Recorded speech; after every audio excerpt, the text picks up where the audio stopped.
말씀이 주시는 복음, 말씀이 주시는 복음이란 제목으로 말씀 상고합니다. 오늘 말씀은 그야말로 신약 성경에 예수님이 전파하신 그 복음을 가장 오리지널하게 모아놓은 그런 말씀이에요. 성경은 이제 구원 언약이 핵심이잖아요. 그래서 구약도 구원 언약을 주신 거고 신약도 구원 언약을 주셨는데, 왜 신약을 복음이라고 하느냐 하면 구약의 복음 언약은 율법으로 주셨기 때문에 우리가 그걸 깨닫기도 힘들고 행하기도 힘들었어요. 그래서 하나님은 예레미야 31장에서 새 언약을 주겠다. 그 구원의 새 언약이 바로 신약의 복음입니다. 그런데 이렇게 시편에 이미 그 복음의 틀이 잘 나와 있는데, 오늘 요 부분 8절에는 아주 그 핵심을, 복음의 핵심을 다 추려놨어요. 그래서 그 복음의 핵심이라는 것은 이제 하나님이 우리를 구원해 주시는 거예요. 다시 생명을 주시는 거, 이것이 핵심 단어인데, 여기 살리다라는 단어를 3번이나 썼어요. 154절, 156절, 159절. 이게 복음의 핵심 단어예요. 이 원어가 하야라는 말인데 다시 살아난다는 말이에요. 다시 살아난다. 그러니까 우리의 영혼도 거듭나는 게 다시 살아나는 거예요. 이 땅에서 복음을 믿는 사람들은 우리 영혼이 살아난 겁니다. 그 다음에 예수님이 다시 오실 때는 몸이 다시 살아나는 거예요. 할렐루야. 이거 못 깨달으면 복음을 모르는 겁니다. 우리는 영혼이 먼저 다시 살아나야 돼요.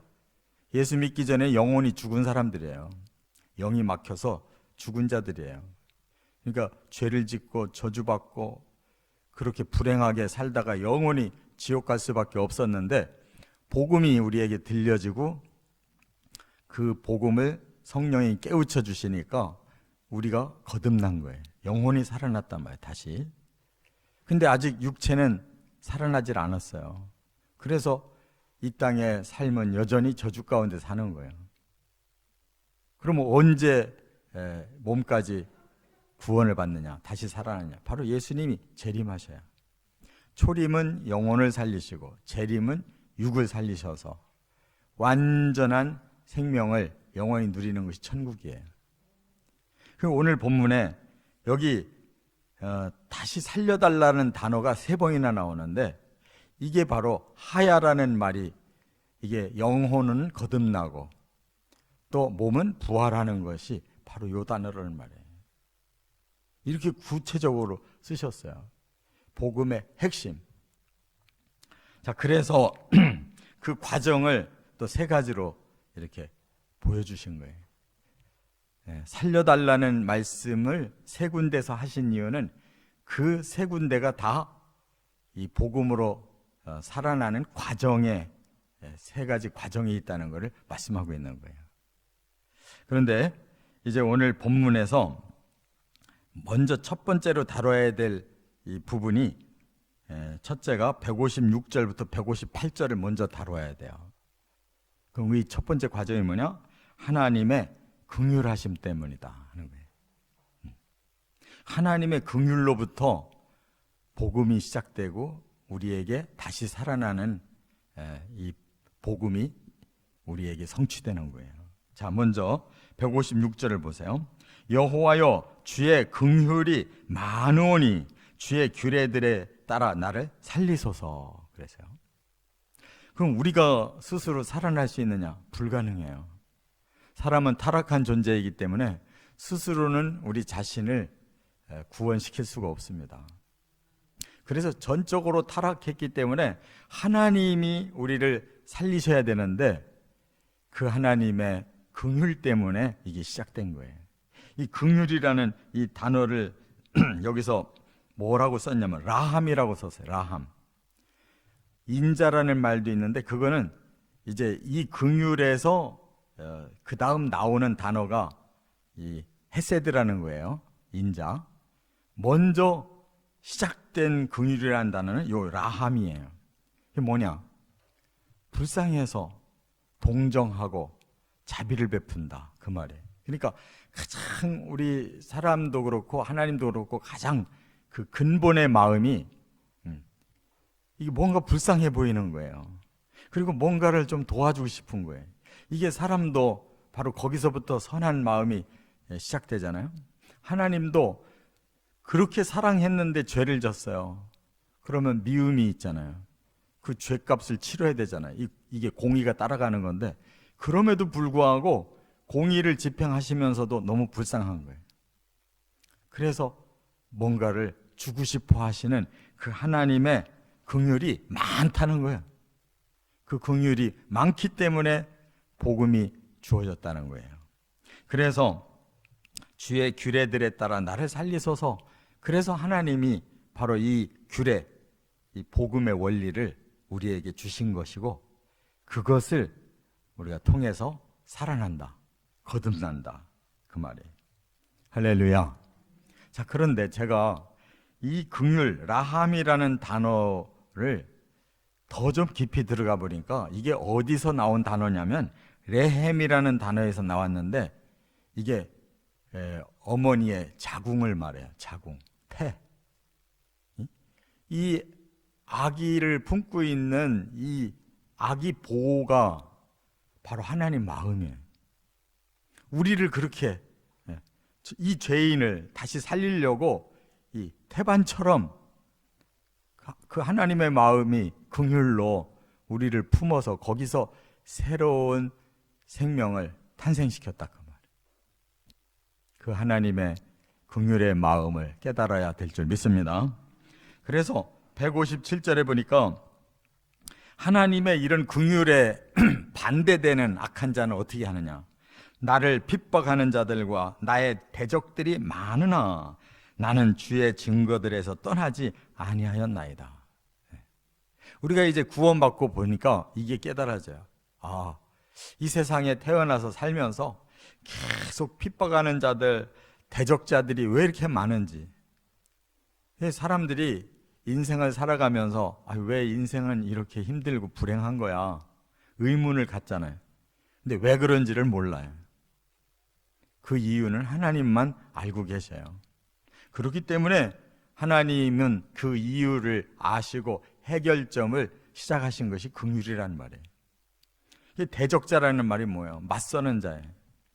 하나님을 맞선 자서부터 그게 시작된 거예요. 그게 사탄이고, 그 대적자에게 속은 자들이 전부 원수가 돼서 오히려 이렇게 의로운 자들, 받는 자들 이렇게 박해하는 것이 이 세상의 고난이란 말이에요. 이와 같이 하나님께서 우리에게 주의 증거, 그 체험적인 말씀을 주셨기 때문에 이 저자는 이제는 그 말씀 떠나지 않습니다. 그 진리를 알았기 때문에 떠나지 않습니다.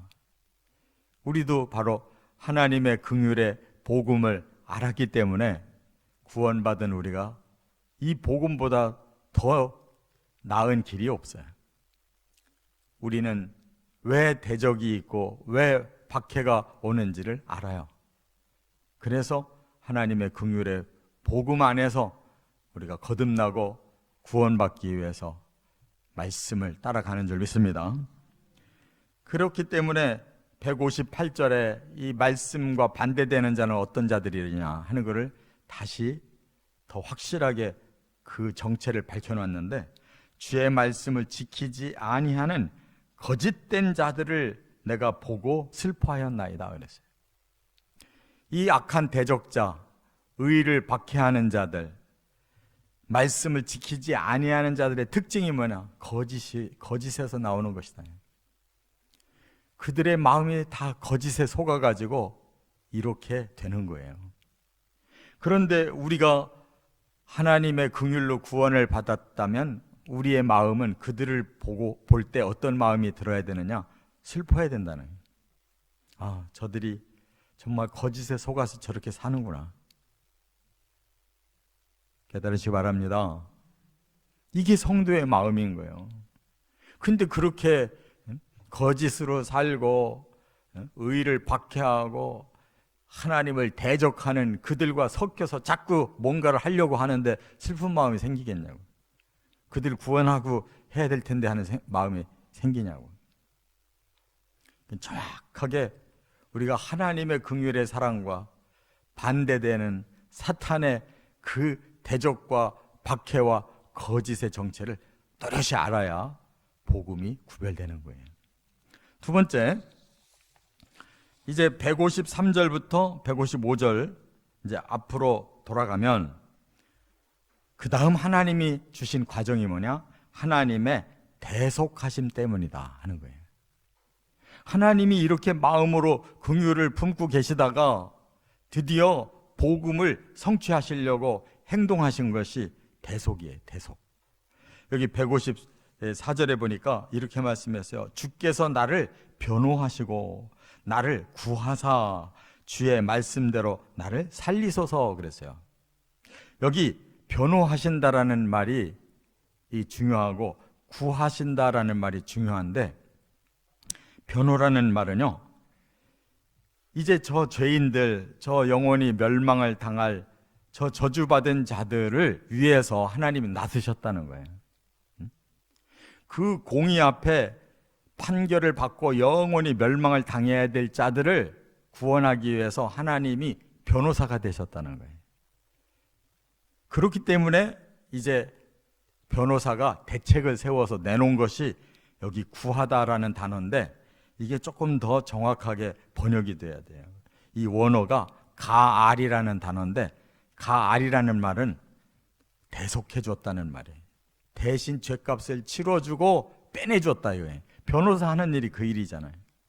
죄를 졌어도 그 사람의 죄의 대가가 다른 것으로 좀 해소가 되고 그 사람의 죄를 감해주려고 하는 이 변호가 있어야 그 사람이 풀려나잖아요. 하나님이 우리의 죄를 그대로 판결해버리면 영원히 망하는 거예요. 그래서 변호를 해주시기 위해서 다른 대가를 지불하는 방법을 쓰셨단 말이에요. 그게 대속, 속량, 구속이라는 단어예요. 할렐루야. 복음의 핵심은 바로 예수 그리스도의 십자가인데, 그 십자가가 우리 죄값을 대신 감당하는 바로 가알이란 말이에요. 그래서 우리가 대속으로 말미암아 살아난 거예요. 이게 없이는 사람이 아무리 노력을 해도 스스로 자기의 죄값을 치를 방법이 없어요. 우리는 불완전한 자들이기 때문에 완벽하게 우리 스스로 개과천선할 수 있는 힘이 없단 말이에요. 100% 의로워지면 가능한데 사람은 100% 의로워질 수가 없어요. 불가능해요. 그래서 하나님의 변호하시는 도움을 받고 하나님이 대속해 주시는 그 값을 통해서 우리는 거저 죄값이 해결된 거예요. 이와 같이 분명하게 이렇게 구약 성경에 이 대속의 이 복음을 가르쳐 주고 있단 말이에요. 변호하시고 우리를 대속해 주셔서 주의 말씀대로 하나님이 계획하신 그 복음의 그 과정대로 우리를 살려주셨다 그 말이에요. 자, 그래서 153절에 이제 다시 이렇게 고백을 하고 있어요. 나의 고난을 보시고 나를 건지소서. 내가 주의 율법을 잊지 아니함이니이다. 만약에 이런 대속이 없으면 우리는 어떻게 되냐면 고난이 그칠 수가 없어요. 죄값을 당하는 거예요. 이 땅에서 죄값을 당하는 거예요. 그게 고난인데 이 고난의 원어가 오니라고 그래요. 오니. 이거는 내가 받을 죄값을 말하는 건데 이게 아나라는 단어에서 왔어요. 이 아나라는 단어는 내가 죄값으로 굴복한다. 내가 하나님에 의해 낮춰진다. 하나님에 의해 환난당한다. 그런 얘기예요. 그렇기 때문에 하나님께서 대신 이 고난을 메시아에게 지우셔서 우리로 하여금 죄값으로 당하는 굴복에서 벗어나고 낮추신 걸 다시 높여주시고 환난을 면해 주신다는 말이에요. 이게 얼마나 큰 혜택이에요. 그래서 나를 건지소서, 이 건지소서라는 단어가 하라쯤인데 구출해내소서 그런 말이에요. 이대로 가면 나는 고난에 완전히 빠져버려가지고 끝장날 것 같은데 하나님이 대신 값을 지불하고 나를 거기서 구출해 주신다. 이렇게 우리가 깨닫고 고백해야 된단 말이에요. 그 다음에 그럼에도 불구하고 이 세상에서는 이 복음이 왔는데도 믿지 않고 구출을 받지 못하는 사람들이 있잖아요. 왜 그런가를 155절에 말씀했어요. 뭐라고? 구원이 악인들에게서 멀어짐은 그들이 주의 율례들을 구하지 아니함이니이다 그랬어요. 이 말은 뭐예요? 악인들은 그 구원에서 멀어진대요. 받아들이지 않고 점점 지멋대로 간다는 거예요. 왜 그러냐? 하나님의 율례 주신 그 복음을 구하지 않는다. 구한다라는 말이 찾는다는 뜻이에요. 찾지를 않아요. 구원받고 싶어 하질 않는 거예요. 이 다라쉬 찾아야 되는 거예요. 저와 여러분들은 복음이 왔을 때 그 복음을 찾아서 받아들였기 때문에 얻은 것을 믿으시 바랍니다. 복음이 똑같이 갔는데도 아이 나 싫어. 그거를 받아들이지 않고 찾지 않고 뒤돌았으면 그 사람은 구원 못 받는 거예요. 그거 차이뿐이에요. 자, 끝으로 세 번째. 그래서 이제 우리가 해야 될 일이 있다는 거예요. 159절, 160절 세 번째. 하나님의 언약에 응답하기 때문이다. 이게 결정적으로 우리가 할 수 있는 일이에요. 159절에 뭐라고 그랬어요? 내가 주의 법도들을 사랑함을 보옵소서. 여호와여 주의 인자하심을 따라 나를 살리소서. 그랬어요. 자, 우리가 이제 진짜 구출받고 진짜 구원을 받아서 영원한 생명을 누릴 수 있는 구체적인 방법이 뭐냐? 주의 법도들을 사랑해야 된다는 거예요. 하나님의 복음을 받아들여야 된다는 거예요. 여기 그 법도라는 이 말이 바로 복음의 의미가 여기 들어있어요. 피쿠드라고 그러는데 이게 어디 단어에서 왔냐면 파카드에서 왔어요. 부르신다는 단어에서 온 단어예요.